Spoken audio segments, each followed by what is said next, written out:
think we're here today to try and inform as many veterans as we can. We're here with Dr. Bash.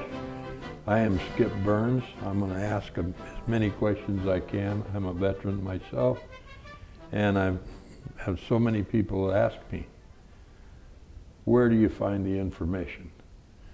Well, so I'm going to introduce Dr. Craig Bash, who is an expert at this. Where and when did you begin this game? Well, I had my own case in 1985 or 6 with neck injury in service. And that took about 7 years for that case to process. And my physician had to write about 5-6 letters to get that to go through. In 1996 or so, the VA changed the rule and allowed outside medical opinions to come in. At that time, I was working with the Paralyzed Veterans of America, and so I started doing veteran opinions then. Do you have a website? Yep, website, www, of course. And then it's veterans with an S, medadvisor.com.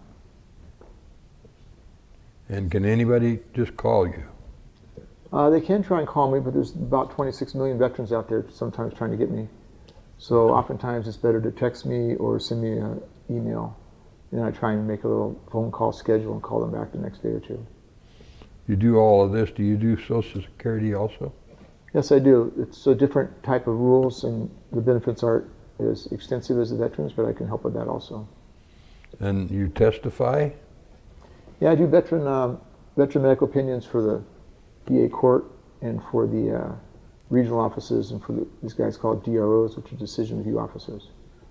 So that's helpful sometimes because the veteran rater doesn't really know who the doctor is or can ask follow-up questions. So if I go in person, then that's helpful, and most docs don't do that, so it's kind of something I do as a value added for the veteran.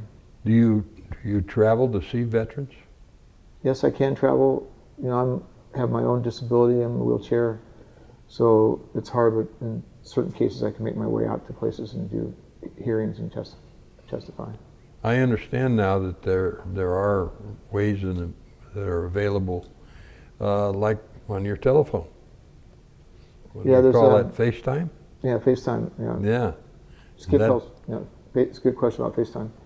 The FaceTime is a nice way to do video exams for veterans, and so it allows me to see them walk, do some range of motion, and I can add that to my report for the VA to provide more data for the evaluation. In all that time, it sounds like you've done a lot of them. Do you have any idea how many claims you've covered by now? Well, I've done about 5,000 veterans, and each veteran has 5 to 10 claims, so that's 25 to 50,000 claims. Wow. Over 20 years. Are TBI veterans as well covered for benefits? Yeah, so TBI is a traumatic brain injury, and the question you're asking about is what kind of coverage they have. So the TBI patients have a very high level of disability benefits, but oftentimes the TBI veterans don't have access to the right type of medical evaluations. Plus, by definition, the brains aren't working normally. So they can't think clearly, they can't remember how to get through the process, they don't know who to call. So, you know, probably 80% of the patients I talk to that have TBI are not covered for their benefits. So, but once they get their benefits through the VA hurdle, then they have all kinds of VA medical care available to them. But the problem is the VA processing is cumbersome. They get lost in the process. But you help them through this process? Yeah, I do the medical opinion part, and then I pass them off to some people who do administrative paperwork that maybe help process the claims or help them mail in the certified letters or maybe help them access stuff through the website. But the main part of this whole process is the medical opinion. Was there a linkage between what happened in service, and is there a nexus? Nexus is a big thing with VA.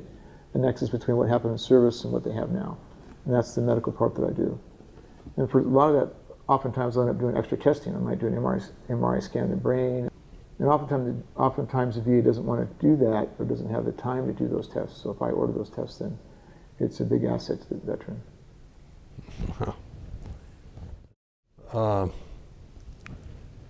Why do you go about this? Why do you do this? Yeah, that's a good question. I ask myself that sometimes when I'm tired at night. Yes. So I go, there's like kind of several parts to it. One, I'm a doctor, I'm a radiologist, so I want to make sure the patient has good medical care, you have the right diagnosis, and you get the right treatment. Most veterans don't come to me for that reason because they're coming to me to try and get their benefits. So that's kind of an underlying thing that's part of my raison d'etre in my medical profession.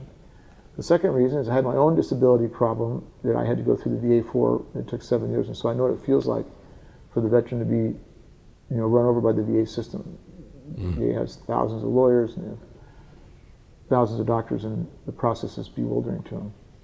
So, and then there's the whole compassionate part that a lot of these veterans are street people. There's like a huge sort of compassion part that I can help them with to make sure they get the benefits that our country said they get when they go to war for us. Yes. One of the things what is a DBQ? DBQ stands for Disability Benefit Questionnaire. So about maybe 8 years ago, the VA started with these forms. There's about 70 forms called DBQs, and they're broken up by organ system, which from my thinking as a radiologist is great because we've studied cardiology and pulmonary. So organ system is great for the way I was trained and the way I understand medicine. So the VA has these forms, and they're just basically a summary of the patient's past medical history. It might be 20 years of history. And so you can put these forms in an administrative way so the VA can add them to the computer, and they can use them for the claims processing. But they want doctors to fill those out.